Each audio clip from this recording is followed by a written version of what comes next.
Now accounting of branches வரும்போது when it is being the dependent branch, we can solve the illustration of the data system and stock and data system predominantly. Let me brief the data system first of all. Data system na mudhal explain பண்ணிக்கிறேன். So branch account, that too dependent branch method I am going to follow here being data system. Data system. Is that okay? Now, head office, branch office. Head office என்ன பண்றாங்க? Goods எல்லாம் வாங்குறாங்க. Whatever it may be, they do their own operation in their own locality. Leave that. Apart from that, this head office wants to establish this branch in another location. அப்படின்னு சொன்னாக்க இன்னொரு ஒரு agency ready பண்றார் R branch office ready பண்றார். Head office branch ஆஃபீஸ்க்கு என்ன கொடுக்குறாருன்னா goods அனுப்புறார். அதே சமயத்துல அந்த பிரான்ச் ஆப்ரேட் பண்றதுக்கான கேஷிங் கொடுக்குறாரு. பிரான்ச் ஆஃபீஸ் என்ன பண்ணுவாங்க? அந்த குட்ஸை தன்னுடைய கஸ்டமருக்கு சேல் பண்றாரு. It sales in his own locality. Right. Sales எப்படி பண்ணலாம்? he can do cash sales as well as credit sales பண்ணலாம் அவருடைய லோகாலிட்டி. ரெண்டுமே நடக்கலாம். ஹெட் ஆபீஸ்ல இருந்து வந்த குட்ஸ் வெளியே போகுது. கேஷ் தனியா ஒரு கேஷ் பாக்ஸ் வச்சுக்கிறார். he maintains a cash box. Branch ஆபீஸ்க்கு தனியா இருக்கக்கூடிய கேஷ் பாக்ஸ்ல வச்சுக்கிறார். Cash box. whatever the cash is given by head office அதுதான் ஆபரேட் பண்ண. அவர் தனியா முதல்ல போடல. ஹெச்ஓ கொடுக்கறது தான். குட்ஸ் அங்க இருந்து வருது. அன்றாட தேவைக்கு வேண்டிய கேஷும் ஹெச்ஓ தான் கொடுக்கறாங்க. that will be the receipt side. apart from that, cash is also comes here. collection from the debtors also comes here. credit sales debtors அங்க இருந்து பணம் வருது. apart from that, இங்க கையில இருக்கக்கூடிய கேஷ் வச்சு என்ன பண்ணுவாங்க? branch office gets the support required for operating the services. Payment made from the cash box for services. Okay, and gets the support from the various service provider. என்ன services இருக்கும்? employee services, salary கொடுப்பாங்க. ரெண்ட்க்கு ஒரு இடம் வேணும், rent கொடுக்கலாம், etcetera. Advertisement இது மாதிரி எது வேணாலும் கொடுக்கலாம். இந்த சர்வீஸ் எல்லாம் பண்ணிருப்பாங்க. பணம் கலெக்ஷன். ஃபைனலி இந்த கேஷ் பாக்ஸ்ல என்ன பணம் இருக்கோ அதை ஹெச்ஓக்கு அனுப்பிடுவாங்க. குட்ஸ் ஏதாவது அன்சோல்டா இருந்துச்சுன்னா அதை ரிட்டர்ன் பண்ணுவாங்க. So goods seems to be அன்சோல்டா இருந்தால் goods return and then cash whatever the collection they have after spending the money.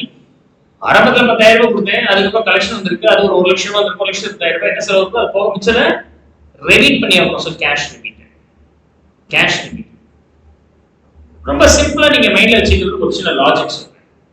என்ன லாஜிக் சொன்னால் டெப்டர்ஸ் என்ன அர்த்தம்ங்க? டெப்டர்ஸ் என்ன அர்த்தம்? the party who is supposed to pay us, I own. நான் credit கொடுத்திருக்கேன், நீங்க எனக்கு பதில் சொல்லணும். பொருளை கொடுத்தாச்சு, நீங்க எனக்கு பதில் சொல்லணும். பணத்தை எப்போ கொடுக்குறீங்க? ஹெச் என்ன சொல்றாரு? நான் உனக்கு பொருளை கொடுத்த, பணத்தை கொடுத்த, நீ என்னாலும் பண்ணிக்கணும், பற்றி கவலைப்பட வேண்டாம். அல்டிமேட்டா என்ன செய்யணும்? தாங்க சார், பிசினஸ் பண்ணிட்டேன், இந்த கேஷ் ரிட்டர்ன் பண்றேன், இந்த குட்ஸ் எல்லாம் விற்க முடியல, தாங்க வாங்கிக்கோங்க அப்படின்னு ஃபைனல் ரிப்போர்ட் கொடுப்பாங்க. இது மட்டும் தான் இருக்கு. ஒரு டெப்டார்ஸ் அக்கௌண்ட் எப்படி இருக்குமோ அது மாதிரி போடுறதுனால தான் இருக்கு டெப்டார் system. Let's see, under data system the sum could be this way. Right. ஒரு டேட்டா அக்கவுண்ட் எப்படி இருக்கும்? How should be a data account? ஒரு டேட்டா அக்கவுண்ட் எப்படி இருக்கும்? Data account to opening balance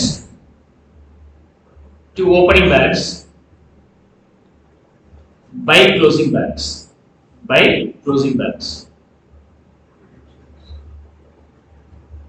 Isn't it? Debtors அதிகமாச்சுன்னா debit பண்ணுவீங்க, debtors குறைஞ்சதுன்னா credit பண்ணிருக்கீங்க. Can we have the balances in the opposite side by opening balance? Chances are there. ஏற்கனவே explain பண்ணிருக்கேன். To closing balance. There is chances. There is chances. Is that okay?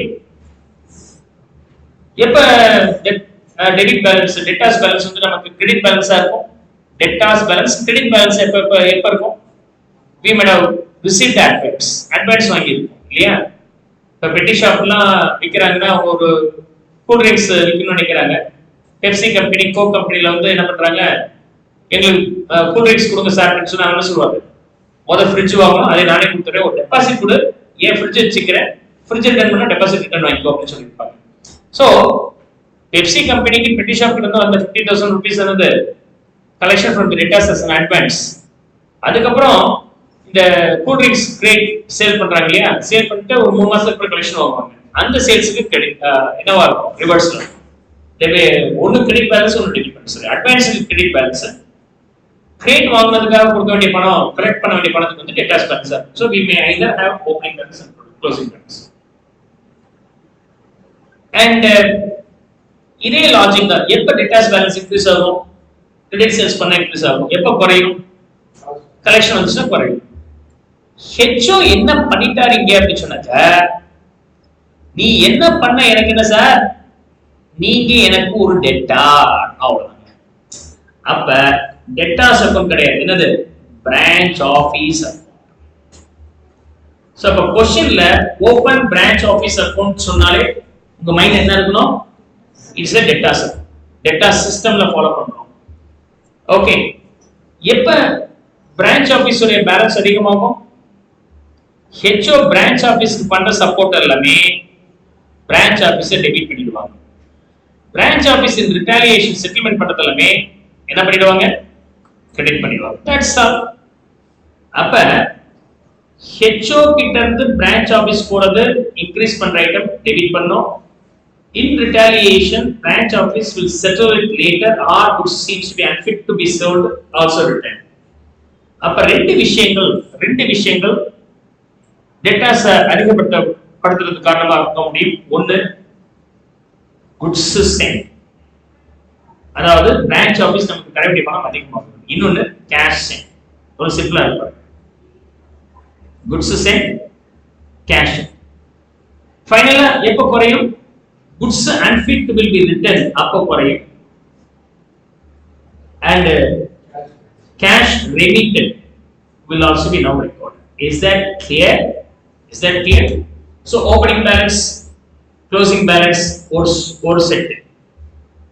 Goods sent and cash sent, and in retaliation goods returned and remittances innocent. இப்ப HO என்ன சொல்றாரு, நான் வந்து goods 10,000 ரூபாய்க்கு அனுப்புனேன், உன்கிட்ட என்ன சொல்லி வித்தேன், அனுப்புனேன் 15,000 ரூபாய் வீண் சொல்லி அனுப்புனேன், கேஷ் ஒரு 2,000 ரூபாய் அனுப்புனேன். ஓகே, கேஷ் ஒரு 2,000 ரூபாய் அனுப்புனேன். நீ எனக்கு ரிட்டர்ன் வந்து என்ன சொல்லி இருக்கிற, குட்ஸ்ல வந்து ஒரு 1000 ரூபாய் மதிப்புல குட்ஸ் சரியில்லைன்னு ரிட்டர்ன் பண்ணிட்டேன். கேஷ் ஒரு 8,000 ரூபாய் கொடுத்துருக்கிறேன். கணக்கு இடிக்குது. 15% லாபத்துல நான் விற்கலாம்னு சொன்னேன், ஆனா நீ விற்கலையே.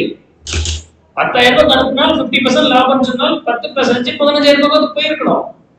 கேஷ் ஒரு 2,000 ரூபாய் கொடுத்துருக்கேன், 17,000 ரூபாய் உன்னை நம்பி செலவு பண்ணி வச்சிருக்கிறேன், நீ தான் 9,000 ரூபாய் தான் கொடுத்துருக்கிற அப்படின்னு சொன்ன.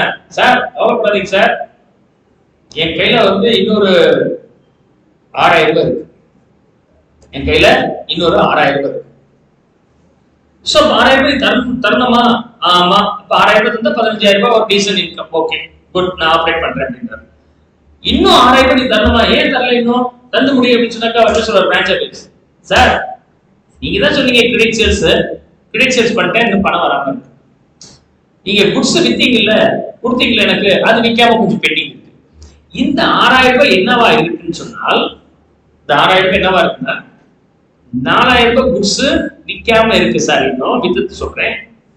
2,000 ரூபாய் என்னவா இருக்கு இன்னும். ஓகே ஸ்டாக் ஒரு 4,000 ரூபாய் விற்காம இருக்கு, ஒரு 2,000 ரூபாய் என்னது பணம் கலெக்ஷன் ஆகாம இருக்கு சார், வந்தோட கொடுத்துறேன் அப்படின்னு சொன்னால், yeah, of course, branch office is my debtor only. தர வேண்டிய பணத்தை கொடுன்னு சொன்னா அவர் என்ன சொல்லுவாரு, வாங்க சார் ஆபீஸ் ஆகி நீங்க எடுத்துங்க, நான் ரிசைன் பண்ணிட்டு போறேன். என்னையாச்சு 6000 ரூபாய், இங்க பாருங்க நீங்க சொன்னீங்க வித்துட்டேன், இங்க பாருங்க ஸ்டாக் இருக்கு, எவனும் வாங்க மாட்டேங்கிறான், வந்து வாங்கிக்கிங்க அப்படின்னு சொல்லிடுவோம். ஏன் சார் ஹேண்டில் பண்றோம், ஓ ஒட்டதான் இருக்கா அப்படின்னா, பிரான்ச் ஆபீஸ் க்ளோசிங் பேலன்ஸ்ங்கிறது I had to recover the money from the branch office may not be in the form of one item, it may consist of various assets. Branch office closing stock என்ன இருக்கு அப்படின்னாக்கா என்ன சொல்றாரு, so the closing stock could be branch stock இருக்கு sir, opening stock அதேதானே க்ளோசிங்ல இருக்கும், branch debtors அன்றாட தேவைக்கு ஒரு 1000 ரூபாய் கையில பணம் வச்சிருக்கோம்ல sir, branch cash and any other branch assets. branch சொல்றீங்க ஒரு ஆபீஸ் டேபிள் பிரிண்டர் வேணாமா சார், branch assets எது வேணாலும் இருக்கலாம். So from this it is very clear, when you supposed to prepare the branch account and the debtor system, your branch itself assumed to be a debtor, that's all. அப்படின்னா அதுல opening balance closing balance இருக்கும். Opening balance the amount supposed to be recoverable from the branch in the beginning, and closing is the amount supposed to be receivable from the branch in the end. If I ask that amount, it will not be recoverable immediately because it consisted of various assets and liabilities. Is that okay? Opening stock இருக்கலாம், branch stock, அது பேர் branch stock, branch debtors, branch debtors இருக்கு sir, branch ஆபீஸ்ல cash பாக்ஸ்ல இருக்கு sir அப்படின்னு சொல்லுவாங்க. Asset நான் கொடுத்த பணத்தை தாண்டி நீ வாங்கி வச்சிருக்கீங்க அப்படின்னா, ஆமா சார் டேபிள் ஆபீஸ்க்குன்னு வாங்கினேன் 10000 ரூபாய் தான், அவர் வந்து அப்புறமா தரலாம்னு சொல்லிட்டாரு அப்படின்னா, ஹேண்ட் ஓவர் பண்ணிட்டு போறாங்க சாவியை, யார் கொடுக்கணும் அந்த பணத்தை, ஹெச்ஓ தான் கொடுக்கணும். சோ இப்ப பிரான்ச் ஆபீஸோட பேலன்ஸ் வந்து ஒரு 6000 சொன்னால், that 6000 not necessarily only in the stock. It may be stock, it may be debtors, it may be some asset, and sometimes it may be some liabilities also. Adhe எப்படி sir, stock 3000 ரூபாய், debtors 2000 ரூபாய், assets 2000 ரூபாய், 1000 liability ஆகும் இருக்கலாம். ஆக மொத்தம் இப்ப எவ்வளவு க்ளோசிங் பேலன்ஸ் 6000 தானே. சோ இப்ப பிரான்ச்ல பொறுத்தவரைக்கும் opening balance could be this one, branch liabilities. Okay, இது block number 1, opening balance. அதே தானே இப்ப செகண்ட்ல க்ளோசிங் பேலன்ஸ் இருக்கணும். ஓகே, இது க்ளோசிங் பேலன்ஸ். க்ளோசிங் பேலன்ஸ் என்ன இருக்கும், என்னாச்சு ஒரு 10000 ரூபாய் ரெண்டு இருக்கு, என்னவா இருக்கு சார், branch stock இருக்கு, branch debtors இருக்கு, branch cash இருக்கு, and branch asset இருக்கு அப்படி சொல்லுவாங்க. இந்த branch assetக்காக நான் சில liabilities வாங்கியிருக்கேன், then it may be branch liabilities ஆவும் இருக்கலாம். This is the logic. இந்த மாதிரி பிளாக்கா வச்சுக்கோங்க. இது இன்க்ரீஸ் ஆகிறதுக்கு காரணங்கள் இங்க நம்ம தனியா பார்த்தோம். ஹெச்ஓல இருந்து பிரான்ச்சுக்கு போறது is a reason for the increasing of the balance recoverable from branch office, and this will be credit sale branch வந்து head office வந்தது, branch office நம்ம தர வேண்டிய அமௌண்ட் குறைஞ்சிருக்கும். இது 1, இது 2, இது 3. அல்டிமேட்டா இத நம்ம டேலி பண்ணோம்னா ஆட்டோமேட்டிக்கா it will get closed, it will be closed. அதுதான் fourth block, இது 3, இது fourth block. If I close this, whatever the leftover is nothing but my profit. இப்போ இந்த இமேஜினரி நம்பரை சப்ஸ்டிட்யூட் பண்ணிட்டே வரேன். இந்த இமேஜினரி நம்பர்ல பாத்தீங்கன்னா ஓபனிங்ல டேஷ் இப்பதான் ஸ்டார்ட் பண்ணிருக்காங்க. Goods sent 10000, cash sent 2000 rupees. Goods sent 10000, cash sent வந்து 2000 rupees. ஹெச் என்ன சொல்றாரு, சார் உனக்கு 100 ரூபாய் 10000 ரூபாய் குட்ஸ் அனுப்புனேன், 2000 ரூபாய் கேஷ் அனுப்புனேன். ஆமா சார், அதுக்கு தான் நான் உங்களுக்கு 1000 ரூபாய் குட்ஸ் சரியில்லை ரிட்டர்ன் பண்ணிட்டேன், 8000 rupees சேல் மீன்ஸ் கேஷ் கொடுத்தேன். மிச்சம் வரலையே சார், மிச்சம் ஒரு 6000 ரூபாய் இருக்கு சார், ஸ்டாக் இருக்கு, நான் மட்டும் 4 பேருக்கு இருந்து வரவேண்டிய பணம்லாம் இருக்கு, ஒரு 6000 ரூபாய். ஓகே, சோ இப்போ இதுல இருந்து என்ன தெரியுது, ஹெச்ஓ பிரான்ச் ஆபீஸ் சப்போர்ட் பண்ணதை டெபிட் பண்ணுங்க, பிரான்ச் ஆபீஸ் ரிகாலியேஷன் ஹெச்ஓ கொடுக்கறத சப்ட்ராக்ட் பண்ணணும், கிரெடிட் பண்ணுங்க, and what is the leftover amount recoverable from branch அது வந்து க்ளோசிங் பேலன்ஸ் கொண்டு வரோம். whatever the amount recoverable from the branch is no will not be in a single number, it consisted of various assets and liabilities, that's all. so அப்ப க்ளோசிங்ல எவ்வளவு இருக்கு அப்படினா sir 7000 ரூபாய் asset ஆவும் 1000 liabilities ஆவும் இருக்கு சார், அப்படியே சோ அப்படி கூட போடலாம். இங்க 6000 பதிலா 7000 போடுங்க. 7000 போடுங்க. பிரான்ச் லைன் 1000 போடுங்க. Okay. Now you have to close this. இத டேலி பண்ணலாமா? பிரான்ச் ஆபீஸ் எனக்கு பண்ணது எவ்வளவுனா 1000 குட்ஸ் கொடுத்தார். சரி இல்ல 8000 ரூபாய் கேஷ் கொடுத்தார். இன்னும் 7000 ரூபாய் தருவேன்னு சொல்லி இருக்காரு. ஓகே, ஹேண்ட் ஓவர் பண்ணிட்டோம்னா எல்லாமே எடுத்தனே. அவங்க வந்து எனக்கு 16000 வருது. அதுக்கு நான் என்ன செஞ்சேன்? 10000 ரூபாய் குட்ஸ் கொடுத்தேன், 2000 ரூபாய் கேஷ் கொடுத்தேன், 1000 ரூபீஸ் நான் தர வேண்டியது இருக்கு. அப்ப 13000 ரூபாய். அப்ப பேலன்ஸ் 3000 என்னவா இருக்க முடியும்? Because of this business operation I gained this. This is called profit transferable to the general P&L account. இத எங்க ட்ரான்ஸ்ஃபர் பண்ண போறேன்? general P&L account. இந்த மாதிரி ஒரு 4 பிளாக்கா மைண்ட்ல வச்சிட்டீங்கன்னா data system over. Block number 1 is nothing but opening balances. Will be in the debit and credit. Block number 2 is all about HO to branch office and vice versa support. Block number 3 is all about closing balances, consisted of various assets and liabilities and stock, asset and liabilities. Block number 4 is a balancing debt, which is nothing but the general P&L account. A and general P&L account சொன்னதா HO தன்னுடைய P&L account prepare பண்ணுவாரா இல்லையா?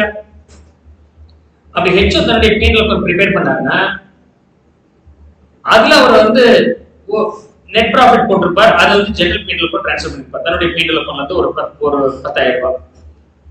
இந்த பிரான்ச்ல இருந்து வந்தது 3000. ஆக மொத்தம் HO மொத்த லாபம்னா 13000 ரூபாய்.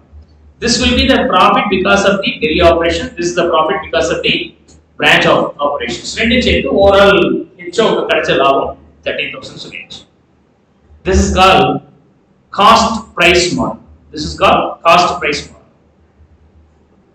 I can of course write in invoice price model also. அப்ப invoice price model இருந்தா இந்த சம் எப்படி இருக்கும் அப்படின்னு சொன்னாங்க, ஸ்டாக்ல எல்லாமே ப்ராஃபிட் சேர்த்திருப்பாங்க. 50% ப்ராஃபிட் சேருங்கன்னு சொன்னா நான் என்ன பண்ணிருப்பேன்? 10000 ஓட ஒரு 50% 5000 சேர்த்து நான் 15000 சொல்லிருப்பேன். So that okay. அப்ப எதுலெல்லாம் ப்ராஃபிட் சேர்க்கறோம் அந்த ப்ராஃபிட்ல அப்படியே ரிவர்ஸ் பண்ண தெரியும். எதுலெல்லாம் ப்ராஃபிட் இருக்கும்? Opening stock and goods sent. goods சரியில்லை ரிட்டர்ன் பண்ணதுல இருக்கும். அதுக்கு அப்புறம் க்ளோசிங் ஸ்டாக். இந்த நாள்ல நமக்கு என்ன இருக்கும்? லோடு. எதுலெல்லாம் லோடிங் இருக்கும், ப்ராஃபிட் இருக்கும், ஸ்டாக்ல எல்லாம் இருக்கும். ஓபனிங் ஸ்டாக் வந்து நான் 10000 ரூபாய் இருக்குன்னு சொன்னா சேல் வேல்யூ வந்து 15000 ரூபாய் சொல்லிருப்பேன். அப்ப 15000 ரூபாய் ரெக்கார்ட் பண்ணிருப்பாங்க. இந்த 5000 நம்ம அன்லோட் பண்ணிருப்போம். goods 10000 நான் அனுப்பும்போது 15 சொல்லி அனுப்பிருப்பேன். அதை அன்லோட் பண்ணிருப்போம். அதுல க்ளோசிங் ஸ்டாக் இருந்துச்சுன்னா அதோட அன்லோடிங் வரும். இங்க பாருங்க, unloading fifth block. Unloading is all about fifth block. இந்த unloadingல fifth blockல எப்படி வருதுன்னா unloading. Okay, unloading. Okay, unloadingல வரும்போது opening stock க்குரிய unloading இது, goods sent க்குரிய unloading இது, and closing stock க்குரிய unloading வந்து debit side இருக்கும், and goods returned க்குரிய unloading. மத்ததெல்லாம் சேம் தான். டேலி பண்ணா ஆட்டோமேட்டிக்கா டேலி ஆகும். Let me now summarize this once again. கொஞ்சம் ஃபாஸ்டா கவனிங்க. Okay, I'll just do one more summary here. You can understand this easily. Right.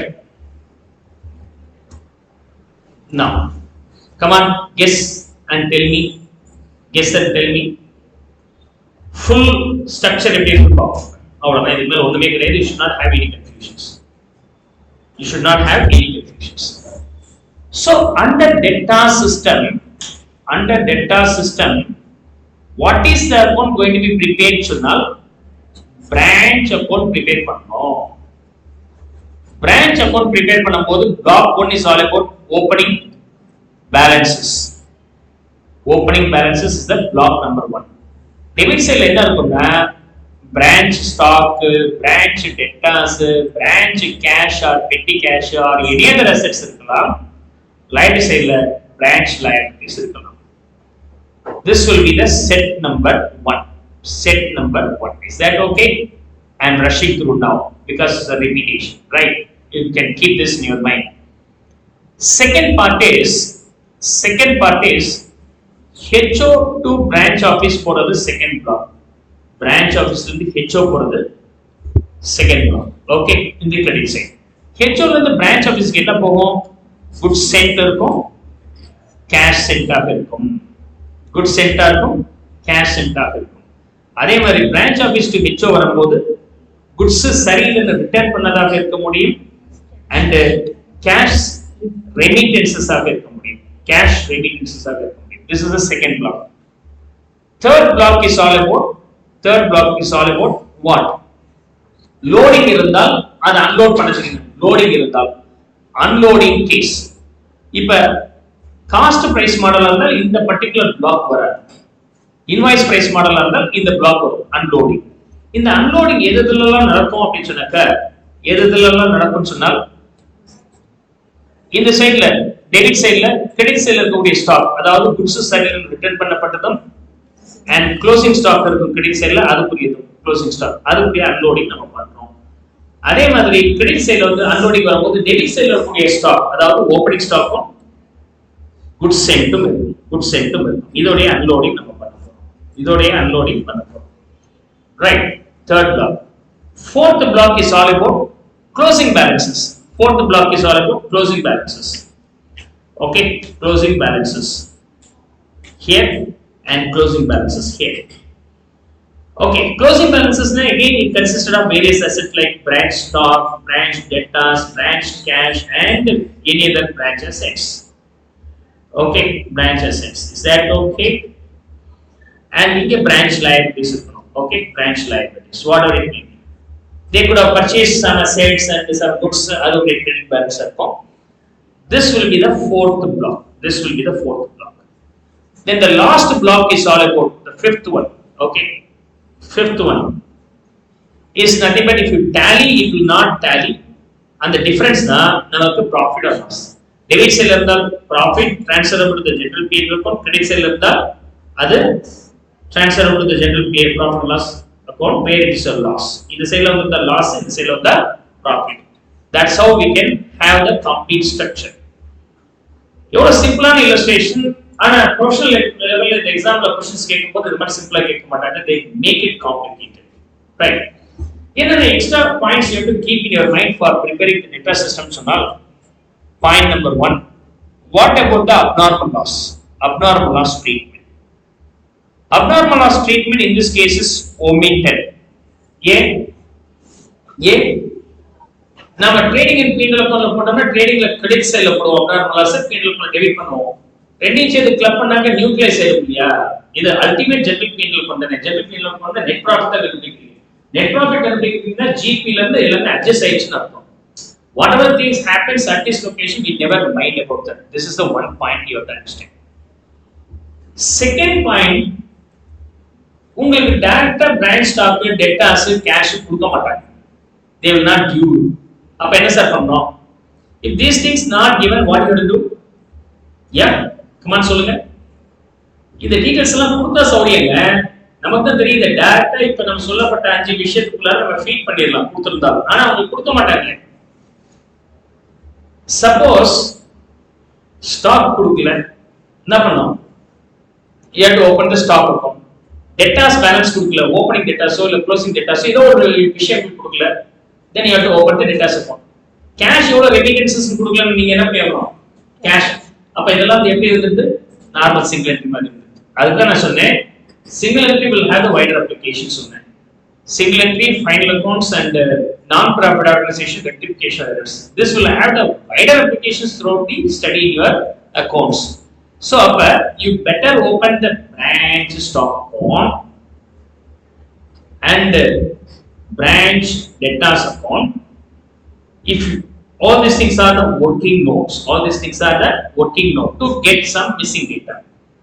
Closing debtors எவ்வளவு கொடுக்கல, closing debtors எவ்வளவு கொடுக்கலன்னு சொன்னால் branch எவ்வளவு opening debtors இருந்துச்சு, எவ்வளவு credit sales பண்ணாங்க, எவ்வளவு collection பண்ணியிருக்காங்க, bad debtல இருக்கான்னு போட்டு closing debtors கண்டுபிடிக்கணும். Branch stock, opening stock எவ்வளவு இருக்கு, goods எவ்வளவு ரிசீவ் பண்ணியிருக்காங்க, எவ்வளவு சேல் பண்ணாங்க. It's similar to the trading account. And கையில cash எவ்வளவு இருக்கு, இல்ல ஓபனிங்ல 10,000 ரூபாய் இருந்துச்சு, க்ளோசிங்ல 5,000 ரூபாய் இருக்கு, இடையில கலெக்ஷன் வந்து 1 லட்சம் ரூபாய் இருக்கு. ஓகே, அப்ப பேலன்ஸ் என்னாச்சு? could have been remitted and கண்டுபிடிக்கணும். அந்த remittances கண்டுபிடிக்கிறது branch cash account ஓபன் பண்ணிக்கணும். Even sometimes you need to open the branch asset also to determine the closing value of the assets. And like etc. What are the assets and liabilities account supposed to be open? It can open. Okay. In the branch stock account, நம்ம ரெண்டு விதமா open பண்ண வேண்டியது இருக்கும். In the case of invoice price model. Invoice price model of the branch stock account மட்டும் ரெண்டு விதமா open பண்ண வேண்டியது இருக்கும். ஒன்னு branch account, branch stock account. Another one is branch stock adjustment account. Branch stock adjustment account. This will be at the time of invoice price. At the time of invoice price. Is that okay? இந்த branch stock account அப்படிங்கிறது இப்பதான் நம்ம பார்த்தோம். memorandum stock account பார்த்தோம் இல்லையா, அதுதான் இது. memorandum stock. அப்ப இது வந்து என்னவா இருக்க முடியும்? memorandum market. See, ஒரு study வந்து will have the applications over the next chapter. முதல் chapter ரொம்ப ஸ்ட்ராங்கா தெரிஞ்சுக்கணும், இதெல்லாம் யூஸ் ஆயிடும். So I have given the complete structure of preparation of branch accounts and the data system, where these 5 blocks and abnormal loss treatment, and you have to keep in your mind that some data may not be given in the question, so you have to find out that by preparing the additional working notes, like up in the data. Come on, make note of it.